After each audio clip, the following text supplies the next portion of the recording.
Sir మీ దగ్గరకు వస్తాను, please cooperate. Amarnath గారు ఏం చెప్తారు? నోమన్ గారు ఇది సరిపోదు అని కరాఖండిగా చెప్పారు. ఆ దిశగా అంటే ఎక్స్పెక్టేషన్స్ కూడా చాలా ఉన్నాయిగా మోదీ సర్కార్ మీద. ఈవెన్ నోమన్ గారు చెప్పినట్టు చాలా మంది తెలుగు రాష్ట్రాల నుంచి కూడా కాశ్మీర్ వెళ్తున్నారు అంటే ఒక ట్రస్ట్ వచ్చింది. ఆర్టికల్ రద్దు చేసిన తర్వాత జమ్మూ కాశ్మీర్ వెళ్ళాలి ఖచ్చితంగా, కూడా అక్కడ ఒక సెక్యూరిటీ ఉంటుంది, ఇది ఒక మంచి సెక్యూరిటీ జోన్ అనేటటువంటి ఆస్తో వేలాదిగా గవర్నమెంట్ రిలీజ్ చేసినటువంటి స్టాటిస్టిక్స్ మనం చూసినా కూడా వేలాదిగా అక్కడికి వెళ్ళినటువంటి పరిస్థితి. ఏంటి ఇంతమంది నమ్మకం ఉమ్మైంది అనుకోలే? అంటే శివ గారు, మన దౌర్భాగ్యం ఏంటంటే భారతదేశంలో ఈ రోజు కూడా కాంగ్రెస్ పార్టీ నాయకులు ఇంకా పాకిస్తాన్ ఆర్మీ లేకుంటే పాకిస్తాన్ తీవ్రవాదులను కోట్ చేయాల్సిన పరిస్థితి.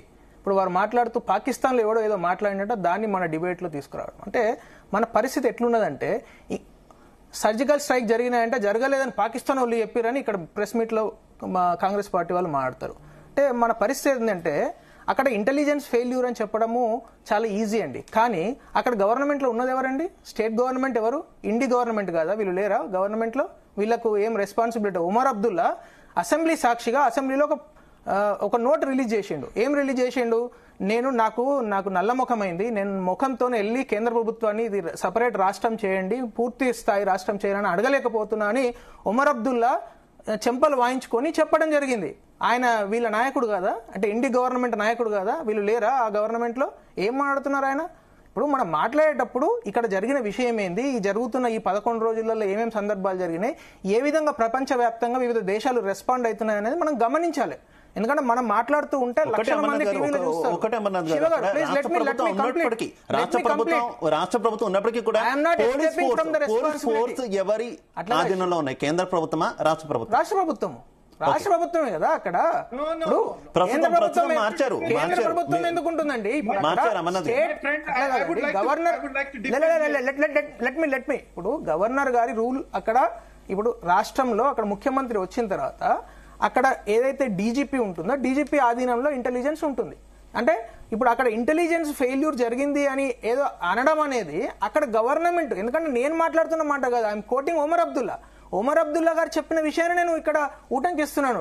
నేను నా వర్షన్ చెప్పట్లేదు. ఉమర్ అబ్దుల్లా గారే ఇంత దారుణమైన విషయం జరిగిన తర్వాత నేను కేంద్ర ప్రభుత్వం దగ్గరికి ఏ మోహం పెట్టి పోవాలని ఆయనే అన్నారు కదా. ఇక్కడ మనం గమనించాల్సిందంటే శివ గారు, ఈ 11 రోజులుగా జరుగుతున్న విషయాలను కాంగ్రెస్ పార్టీ కోసమో లేకుంటే ఎవరో ఒక నాయకుని కోసమో భారత ప్రభుత్వం పనిచేయట్లేదు. ఆర్మీ ఆ విధంగా వాళ్ళకి చెప్పి చేయాల్సిన పని లేదు. ఆర్మీకి మొన్నటికి మొన్న సిసిఎస్ కమిటీ అయిపోయిన తర్వాత ప్రెస్ లో చాలా కేటగారికల్ విషయం ఏం రిలీజ్ చేశారంటే ఆర్మీకి 100% స్వేచ్ఛ ఇవ్వబడ్డది అని ప్రధానమంత్రి గారు చెప్పడం జరిగింది. అంటే ఆర్మీ వాళ్ళకు తగ్గట్టు అక్కడ ఉన్న వ్యూహ ప్రతివ్యూహాలకు అనుకూలంగా ఆ సందర్భాన్ని బట్టి వాళ్ళు పూర్తి స్వతంత్రంతో రెస్పాండ్ అవ్వాల్సిన అక్కడ ఆర్మీ చేతిలో ఉన్నది. ఇక భారత ఆర్మీని కూడా మీరు నమ్మను, లేకుంటే ఆర్మీ చేసేది నాకు చెప్పాలి, కాంగ్రెస్ పార్టీకి లెటర్ రాయాలనో ఫోన్ చేసి చేయాలి అంటే అది కుదరదు కదా. ఈ రోజు భారతీయ జనతా పార్టీకి సంబంధం ఉంటుందా, లేకుంటే ఆర్మీ చేసే పనులకు కాంగ్రెస్ పార్టీకి సంబంధం ఉంటుందా?